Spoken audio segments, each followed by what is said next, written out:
Angus Adams, Chapter 13, The Box. Monday morning, and the holiday from school was finally here. Angus pulled the quilt up over his head and groaned. Now it was here, he felt sick with dread thinking about going to Mr. Jackson's place in the hope of retrieving the note from the box, especially after getting into such trouble yesterday. Somehow, he had to not only get access to the box, but find the note Hamish had dropped, which had their names on it and Mr. Jackson's, identifying him as the prime suspect in the school's thefts, no less, all without getting caught. You can do it, Angus, you have to, Hamish said at school. Could he do it? Of course he couldn't do it. How on earth was he going to do it? Usually he enjoyed working with Dad, driving around in the truck high above the traffic. On arrival at a customer's house, he would go and get the bins for Dad, who would lift them up into the washing bay on the back of the truck, wash them with the high pressure hose, and lift them down again. After they'd been deodorized and dried, Angus took them up to the customer's house, ticked them off on Dad's run sheet, and read out the name of the next customer. But as they came closer and closer to Mr. Jackson's name on the run sheet, Angus felt sicker and sicker. You all right, mate? Asked Dad, looking at him. Yeah, I'm okay, said Angus, who was definitely not okay, and had half a mind to tell Dad he felt terribly unwell and could he please go home to Mum immediately. But he couldn't do that. There was no way they could let Mr. Jackson find that note. If he was the thief, then there was no telling what he might do to him and Hamish, if he knew they suspected him. Of course, there was no telling what he might do to him if he found him rifling around in the box, but he tried not to think about that. Anyway, surely the box would be inside his house somewhere impossible to get to. He kind of hoped it was. All too quickly, they arrived at Mr. Jackson's place. There was no sign of Jackson himself, but his green garbage bin and his recycling bin were out on the footpath.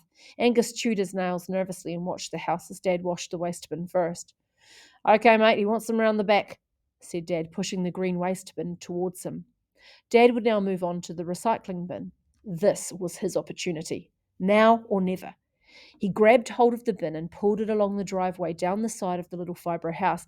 Out the back were a veranda and a small backyard with a single detached garage sitting at the end of the driveway. Angus knew he had to move fast. No sign of anyone out back, and the house looked quiet. Good, probably not home. He left the bin, ran up the small garage window, and peered in. He could see Mr. Jackson's car, some tools and boxes, but not the box. Wait, his car? Gosh, did that mean he was home? Looking around wildly, he expected any second to see a furious Mr. Jackson come striding out the back door, demanding to know why Angus was looking in his garage window. But nobody came out, furious or otherwise, and as he glanced toward the back door, he was shocked to see the box sitting on the veranda, unmistakable and bold as brass. Angus hesitated.